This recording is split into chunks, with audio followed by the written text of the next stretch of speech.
황금거위. 막내야, 너 또 배고픈 고양이한테 먹이 주니? 고양이한테 줄 게 있으면 너부터 먹고 좀 힘 좀 써라. 그렇게 비실비실해서 뭘 하겠냐? 두 형이 오늘도 막내를 놀리며 웃어댔어요. 형들, 내가 비실비실해 보여도 이렇게 장작을 다 패놓았다고. 고양이한테는 빵을 조금 떼어준 것뿐이니까 내가 먹을 건 충분해. 막내가 대꾸하자 두 형은 콧방귀를 뀌었어요. 나무꾼에게는 세 아들이 있었는데 첫째와 둘째 아들은 힘이 셌지만 욕심 많고 게을렀어요. 막내 아들은 몸이 약했지만 착하고 부지런했지요. 그러던 어느 날 나무꾼이 첫째 아들에게 말했어요. 얘야, 이제 나이 든 나 대신 힘이 센 내가 나무를 좀 해오렴. 어휴, 가기 싫지만 할 수 없죠. 첫째 아들은 어머니가 챙겨준 말랑말랑한 빵과 달콤한 포도주를 가지고 투덜거리며 집을 나섰어요. 깊은 숲에 다다른 첫째 아들은 빵과 포도주부터 꺼냈어요. 어휴, 귀찮아. 일단 먹어보자. 그때 어디선가 난쟁이 할아버지가 나타났어요. 저기 너무 배가 고파서 그러는데 빵을 조금 나눠줄 수 없을까? 빵을 나눠달라고요? 제가 먹을 것도 모자라요. 첫째 아들이 얼굴을 찌푸리며 딱 잘라 말했어요. 난쟁이 할아버지는 실망하며 돌아갔고 첫째 아들은 빵을 우물우물 포도주를 꿀꺽꿀꺽 다 먹었어요. 이제 나무를 베어볼까? 첫째 아들은 도끼로 나무를 찢기 시작했어요. 쿵, 쿵, 쿵. 아이고, 팔이야. 첫째 아들은 나무를 베다 도끼가 미끄러져 팔을 다치고 말았어요. 다친 팔을 잡고 엉엉 울면서 집으로 돌아왔지요. 다음날 나무꾼이 둘째 아들에게 말했어요. 둘째야, 형이 다쳤으니 오늘은 내가 나무를 좀 해오렴. 에이, 가기 싫지만 뭐 어쩔 수 없죠. 둘째 아들은 투덜거리며 집을 나섰어요. 어머니가 챙겨준 맛있는 빵과 포도주를 들고서요. 숲속에 다다른 둘째 아들은 나무 그루터기에 털썩 앉았어요. 아, 귀찮아. 나무는 나중에 하고 빵부터 먹자. 그때 난쟁이 할아버지가 나타나 말했어요. 너무 배가 고파서 그러는데 빵 한 조각만 나눠줄 순 없을까? 보면 모르세요? 제가 먹을 것도 모자라요. 둘째 아들이 쌀쌀맞게 말했어요. 난쟁이 할아버지는 꼬르륵거리는 배를 잡고 돌아갔어요. 둘째 아들이 빵을 우적우적, 포도주를 홀짝홀짝 다 먹었어요. 그러고는 어기적 일어나 도끼로 나무를 찢기 시작했어요. 쿵, 쿵, 쿵. 아야, 아이고 내 다리. 둘째 아들은 나무를 베다 도끼가 미끄러져 다리를 다치고 말았어요. 다친 다리를 절룩절룩 끌고 엉엉 울면서 집으로 돌아왔지요.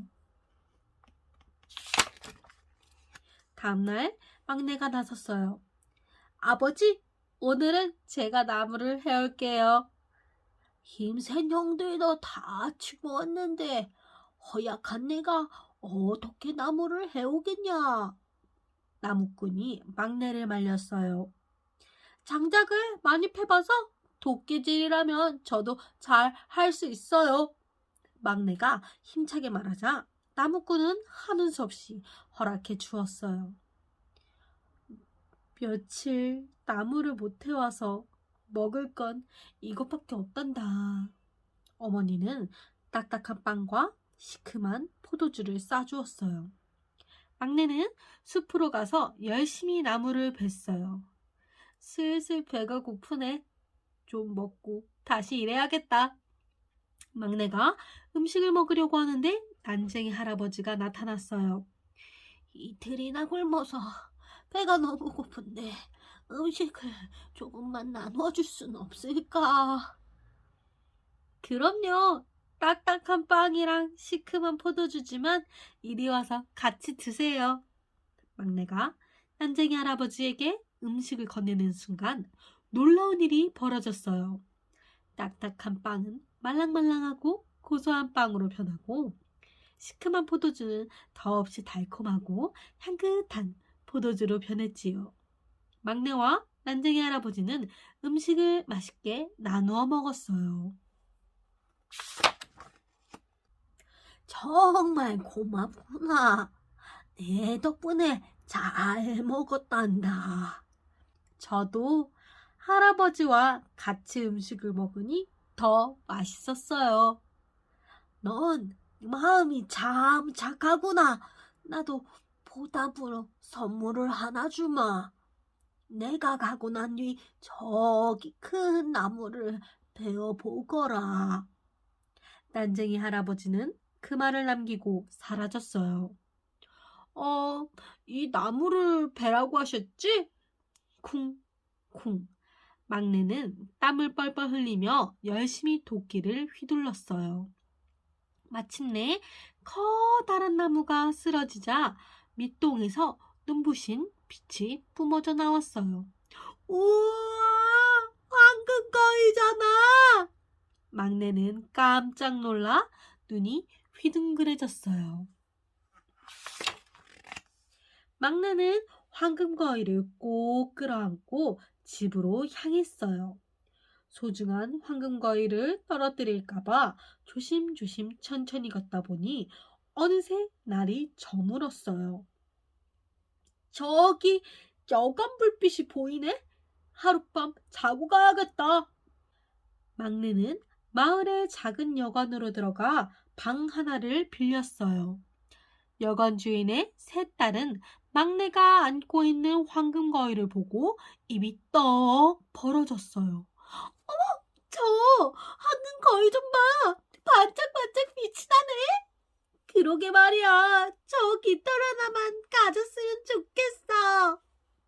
내 모자에 반짝이는 황금 깃털을 장식하면 정말 예쁠 텐데.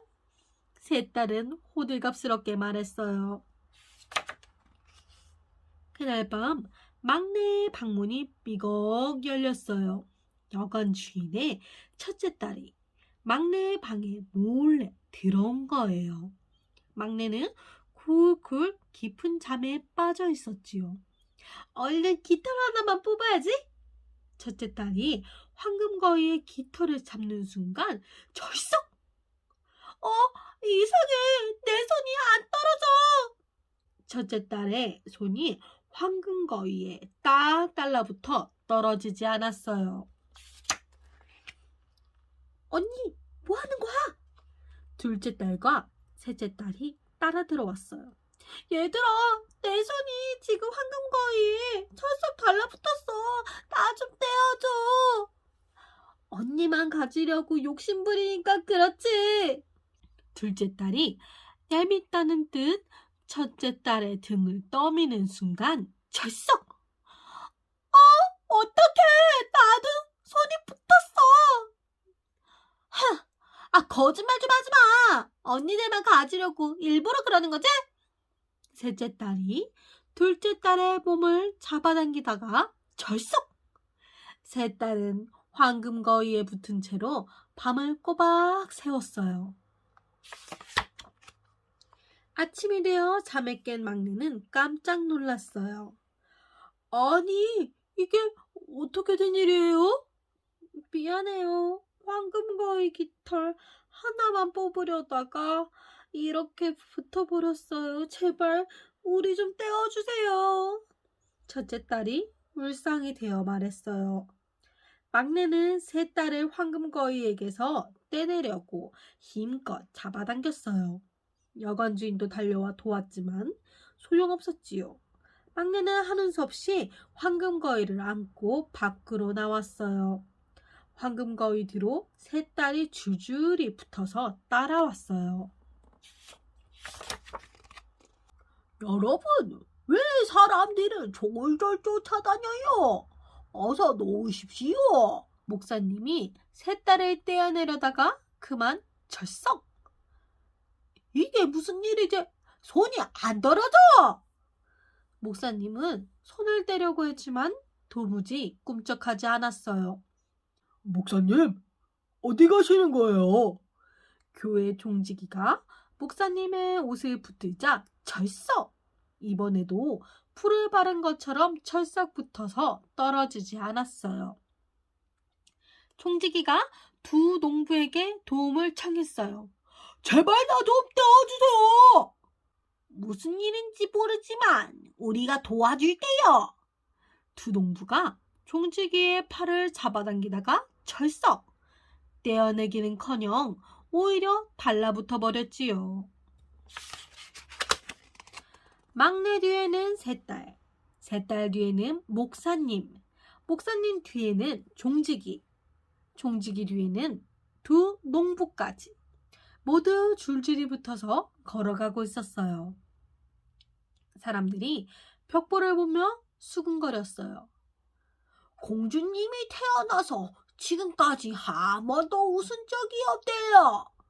그래서 임금님이 공주를 웃게 하는 사람을 공주와 결혼시킨다지요. 황금거위를 안고 가던 막내가 이 말을 들었어요. 지금 이 모습보다 우스운 일이 또 있을까?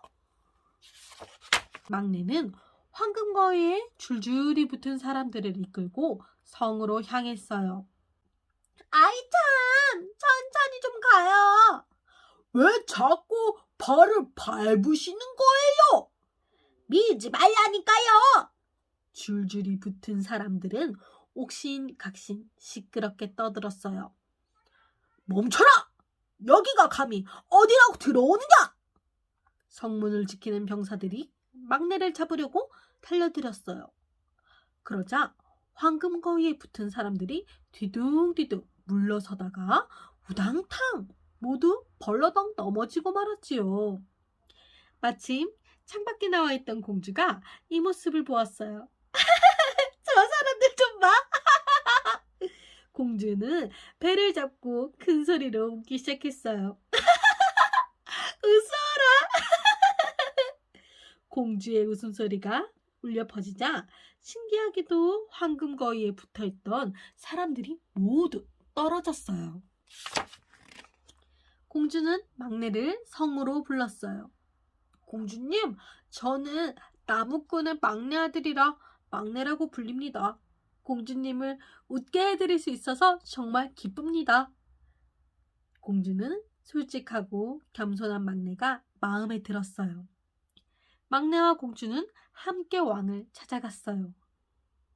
폐하, 제가 공주님을 웃게 했으니 약속대로 결혼을 허락해 주십시오.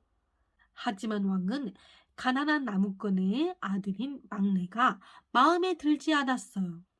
이런 녀석과 우리 공주를 결혼시킬 수는 없지.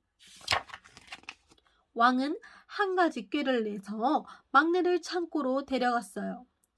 이 창고에 가득 쌓여있는 빵을 다 먹을 사람을 데려와라. 그러면 그때 공주와 결혼을 허락하겠다. 이렇게나 많은 빵을요? 막내는 눈앞이 캄캄했어요. 아, 그래. 난쟁이 할아버지라면 도와주실지 몰라.